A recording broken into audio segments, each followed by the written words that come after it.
Olá, bem-vindos a mais uma exploração de conhecimento aqui conosco.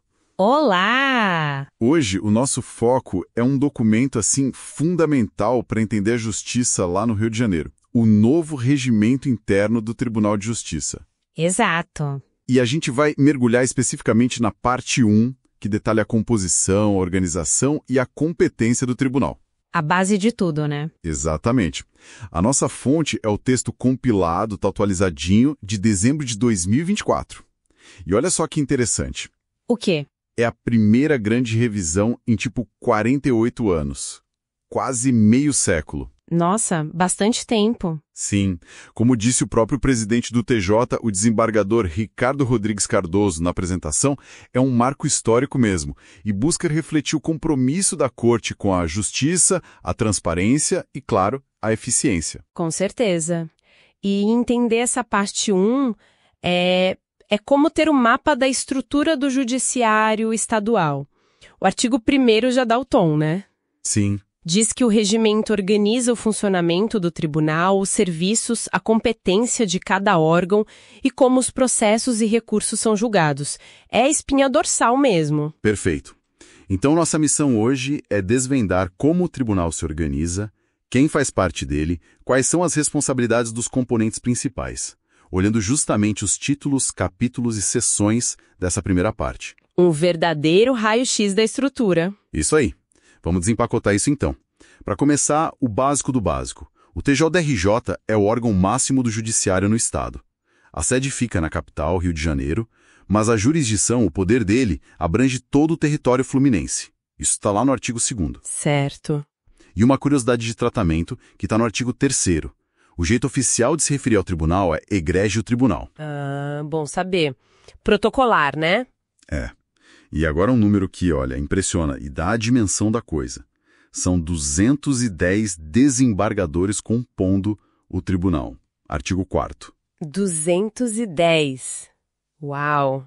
É um número grande. E é um dado atualizado agora em dezembro de 2024. Mostra o tamanho da corte. Sem dúvida. E é importante, visualizar que o tribunal não é uma coisa só, né? É um conjunto de órgãos. O artigo 5º lista eles. Quais são os principais? Bom, tem o Tribunal Pleno, o órgão especial que a gente já vai detalhar, o Conselho da Magistratura, aí vem a parte administrativa mais forte, Presidência, Corregedoria Geral da Justiça, as vice-presidências. São 3, né? 3 vice-presidências, isso. E ainda tem a Escola da Magistratura, a EMERJ, o Fundo Especial, o FETJ, e aí os órgãos julgadores mesmo, as seções cíveis, uma de direito privado, outra de público, os grupos de câmaras criminais, as câmaras isoladas. Que são a linha de frente, digamos. Exato. E ainda há comissões permanentes e, claro, os próprios desembargadores individualmente. Cada pecinha dessa engrenagem tem um papel definido. Muita coisa. Vamos então entrar nos órgãos principais. Tribunal Pleno, artigo 6º. Esse é o topo da pirâmide. É o órgão máximo, sim. É a reunião de todos os 210 desembargadores. Quem preside é o presidente do tribunal. E o que o Pleno decide de mais importante, o poder dele está onde? Artigo 10, né? Isso, artigo 10 detalha. O poder é imenso, principalmente na definição da estrutura e da liderança. É o Pleno que elege a cúpula administrativa, presidente, corregedor, os vices. A diretoria do TJ, basicamente. Exato. Elege também o diretor da EMERJ, parte do órgão especial, a parte eleita, e os membros que vão para o Tribunal Regional Eleitoral, o TRE. Ah, importante. E tem mais. Forma as listas do 5º Constitucional, aquelas vagas para advogados e membros do Ministério Público virarem desembargador, e a lista de juristas para o TRE também. Ok. E decide coisas estruturais, tipo criar ou extinguir câmaras, outros órgãos julgadores, as grandes diretrizes e a escolha da liderança passam todas pelo Pleno. Interessante. E vi um detalhe sobre o poder interno. O Pleno pode se autoconvocar. Artigo 7º. Pode sim. Se a maioria absoluta dos desembargadores quiser, eles podem pautar um assunto estratégico mesmo que não estivesse previsto. É um mecanismo de controle interno da própria magistratura. E as sessões? Presenciais, virtuais? O artigo 8º diz que podem ser presenciais, virtuais ou híbridas. Bem adaptado aos tempos atuais, né? Com certeza. Flexibilidade. Ok. Descendo um degrau, temos o órgão especial. OE. Esse é tipo um pleno reduzido. É uma boa forma de pensar. Ele tem 25 desembargadores e atua por delegação do pleno em muitos assuntos cruciais. Os poderes são vastíssimos, como diz o artigo 11. E como ele é formado? É só por antiguidade? Não, a composição é mista, o que é bem interessante. 13 desembargadores entram pelo critério da antiguidade, os mais experientes, e os outros 12 são eleitos pelos próprios desembargadores. Então mistura experiência com escolha, representatividade? Exatamente. E tem regras específicas para garantir a presença de gente vinda do Quinto Constitucional, advogados e MP, tanto nas vagas de antiguidade quanto nas de eleição. Tenta-se um equilíbrio. Entendi. Ah, e os membros da cúpula administrativa, presidente, corregedor, os vices, são membros natos, já entram direto no OE por causa do cargo. Faz sentido. E um ponto relevante sobre a carga de trabalho. Quem participa do OE tem a distribuição de processos lá na sua Câmara de origem reduzida em 1/3. Há uma compensação. Sim, para tentar equilibrar o peso. Porque o OE demanda muito, né? Julgamentos complexos, questões administrativas. É uma engenharia para balancear a experiência, representatividade e a gestão da carga de trabalho. É fascinante essa parte. E o poder de julgamento do OE? O que ele julga de fato? Artigo 15, certo? Isso, o artigo 15 é extenso. Ele julga originalmente, ou seja, o processo já começa lá, autoridades estaduais importantes, tipo vice-governador, deputados estaduais, secretários de Estado. Pessoal do alto escalão? Sim, e também os próprios juízes estaduais e membros do Ministério Público.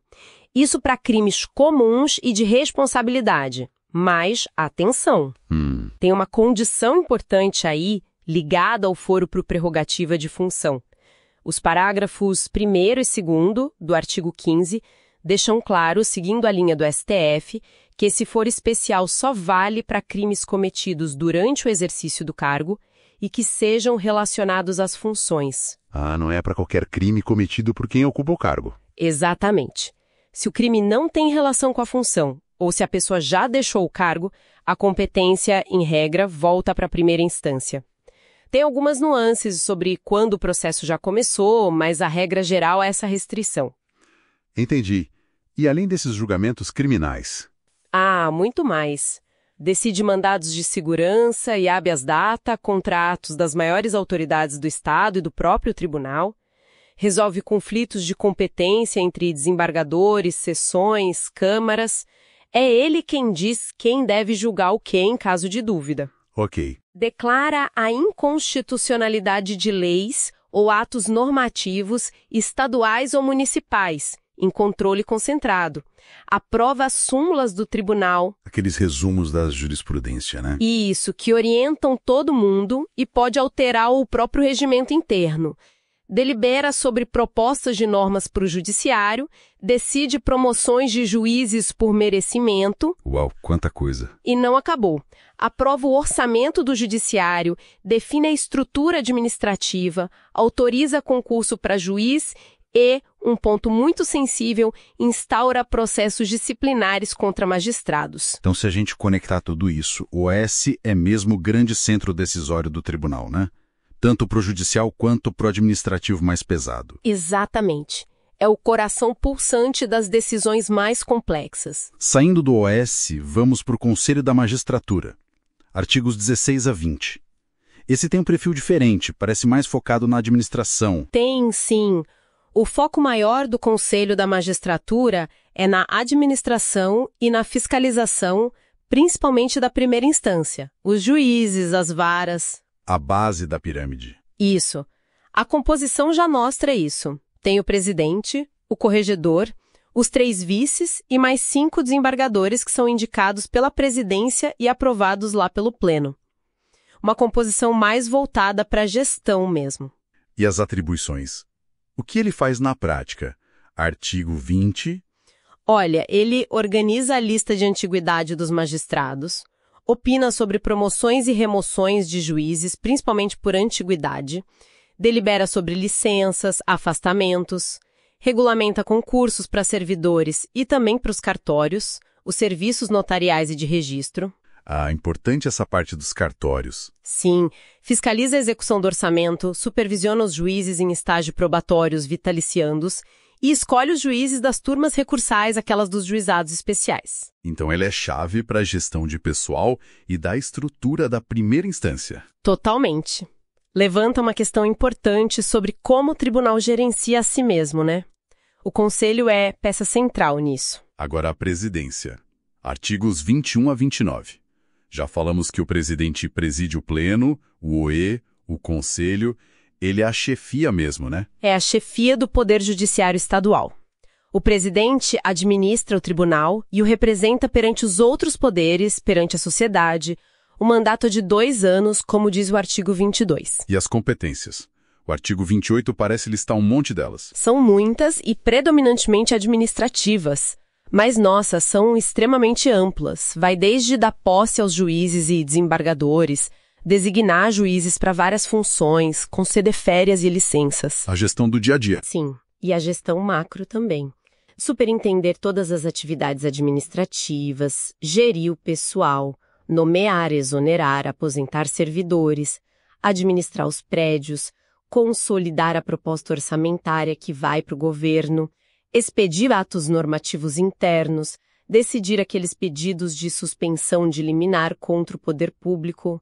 Que são bem impactantes. Muito. E até instaurar licitações. É fascinante ver essa concentração de poderes administrativos. Mas no julgamento de processos, ele vota normalmente. Geralmente não. O artigo 24 lembra que, na matéria jurisdicional, o presidente, nos órgãos que ele preside, normalmente só vota para desempatar ou para completar o quórum mínimo para decidir.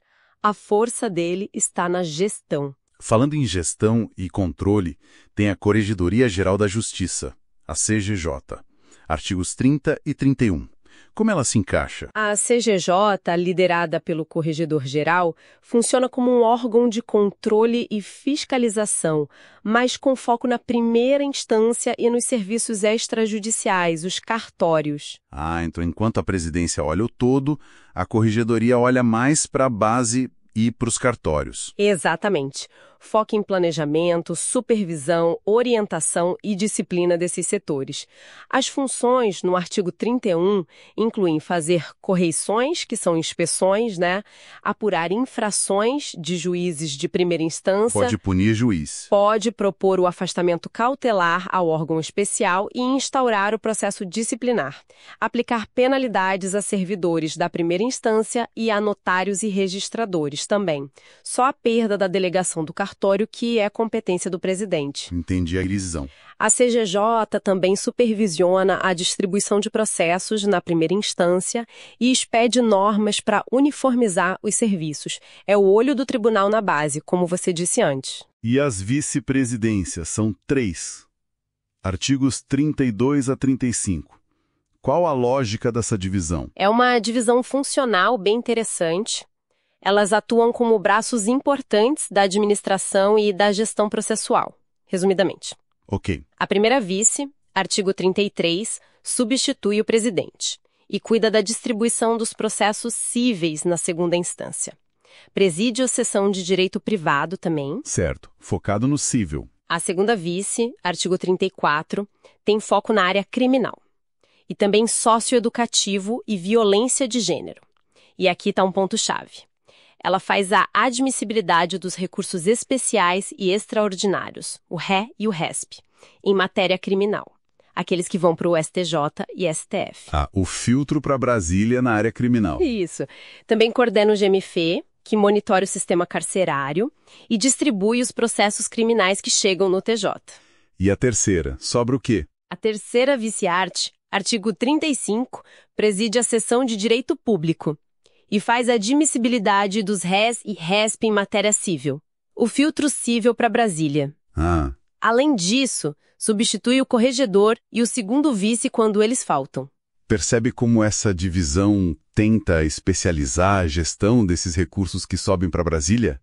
Separa o civil do criminal nesse ponto? Exatamente. Tenta dar conta do volume e da especificidade de cada área na hora de analisar se o recurso pode ou não subir. O regimento também estrutura a Emerge E o FET-J, né? Seções 7 e 8, artigos 36 a 40. Passando mais rápido por eles. Sim, a EMERGE, a Escola da Magistratura, artes 36 e 37, é fundamental para a formação contínua dos juízes. Mostra a preocupação com a capacitação. E o FEST-J? O Fundo Especial do Tribunal de Justiça, artes 38 e 40, gerencia receitas específicas, como taxas, para custear a máquina e investir em modernização. Garante parte do financiamento. Chegamos agora nos órgãos julgadores intermediários e de base. Seções cíveis, grupos criminais e câmaras. Artigos 41 a 51. Isso. As seções Direito Privado e Público, arts 41 e 42, e os grupos de câmaras criminais, art. 45, são órgãos que agrupam câmaras especializadas. E para que servem esses órgãos maiores? A função principal, arts. 43 e 45, é uniformizar a jurisprudência dentro das suas áreas. Eles julgam aqueles incidentes importantes que a gente ouve falar, IRDR, o Incidente de Resolução de Demandas Repetitivas, e o IAC, de Assunção de Competência. Ah, para fixar teses. Exato, para evitar decisões conflitantes sobre o mesmo tema. Julgam também conflitos de competência entre as câmaras que eles agrupam, ações rescisórias contra julgados dessas câmaras e reclamações para garantir que suas decisões sejam cumpridas. E os grupos criminais? Além disso, julgam revisões criminais e ações penais originárias contra prefeitos. É interessante notar que a composição varia um pouco. Como assim? A seção privada tem membros escolhidos pelo Pleno. A pública tem um representante de cada Câmara de Direito Público. E os grupos criminais são formados pela reunião das câmaras criminais. E houve atualizações recentes em dezembro de 2024 no número de membros e de câmaras. Entendi. E, finalmente, as câmaras. Artigo 46 a 51. A linha de frente do julgamento na segunda instância. Exatamente. São elas que julgam a maior parte dos recursos comuns. Apelações, agravos. Hoje são 23 câmaras de direito privado, 10 de direito público e 9 criminais. Isso está no artigo 46, atualizado agora. E cada uma com quantos desembargadores? Cada uma tem 5 desembargadores titulares, segundo o artigo 47. E a competência delas? É por matéria, né? Artigo 49. Sim, a chave é a especialização. Cada câmara julga um tipo de assunto. E tem aquele detalhe crucial que a gente já mencionou sobre o direito público. Se o Estado, município ou suas autarquias, empresas públicas, fundações forem parte, o caso vai para as câmaras de direito público. Mesmo que a origem da briga seja, sei lá, um contrato. A presença do ente público atrai a competência. Isso. Além dos recursos, elas também julgam mandados de segurança contra atos de juízes de primeira instância, conflitos de competência entre eles, habeas corpus. O que está nos artigos 50 e 51. O ponto-chave é essa especialização buscando dar mais coerência e, em tese, agilidade. Para fechar a estrutura, o regimento fala de comissões permanentes, artigos 52 e 55, e dos desembargadores em si, artigos 57 a 62. Rapidinho sobre eles. As comissões auxiliam a administração. Tem a COREI, que cuida do próprio regimento, a COLEM, que analisa a legalidade de normas internas, e a COMAC, que foca em eficiência operacional e qualidade dos serviços, com papel importante na gestão da primeira instância também. E sobre os desembargadores? A seção 14, artigos 57 a 62, trata deles. Regras sobre posse, tratamento, excelência, como conta antiguidade, que é super importante para várias coisas, impedimentos por parentesco para julgar junto, direito de mudar de câmara e deveres básicos, como morar no Estado e ir às sessões. As regras do jogo para eles. Ufa, que passeio, hein? Percorremos a estrutura principal do Tribunal de Justiça do Rio, essa parte 1 do novo regimento. Vimos a hierarquia, a divisão de tarefas, julgar, administrar, normatizar. É complexo. E essa busca pela especialização? É complexo, sim. Então, o que tudo isso significa no final das contas? Significa que a gente tem uma máquina judiciária com uma organização, assim, muito detalhada, pensada para distribuir poder, responsabilidades, buscando equilibrar a necessidade de julgamentos justos com a gestão de uma estrutura enorme. Faz sentido. A complexidade reflete os múltiplos papéis que o judiciário tem hoje, e essa atualização recente busca, como diz lá na apresentação do regimento, modernizar essa estrutura toda. Trazer para o século XXI. Cobrimos bem a composição, organização e competência. É muita informação, mas é essencial para entender quem decide o que lá dentro do TJRJ. Fundamental. E para a gente pensar um pouco, com uma estrutura tão grande, tão dividida, tantas câmaras especializadas, seções, grupos, órgão especial, como será que o tribunal garante, na prática, que as decisões sejam consistentes em todo o Estado? É o grande desafio, né? Será que aqueles mecanismos de uniformização que a gente viu em IRDR, IAC, súmulas, são realmente eficazes para evitar que casos iguais tenham soluções diferentes dependendo de onde caem? Fica aí a pergunta para o nosso ouvinte refletir. Uma ótima pergunta. A busca pela coerência é constante. Obrigado pela companhia nesta análise profunda. Até a próxima. Até a próxima.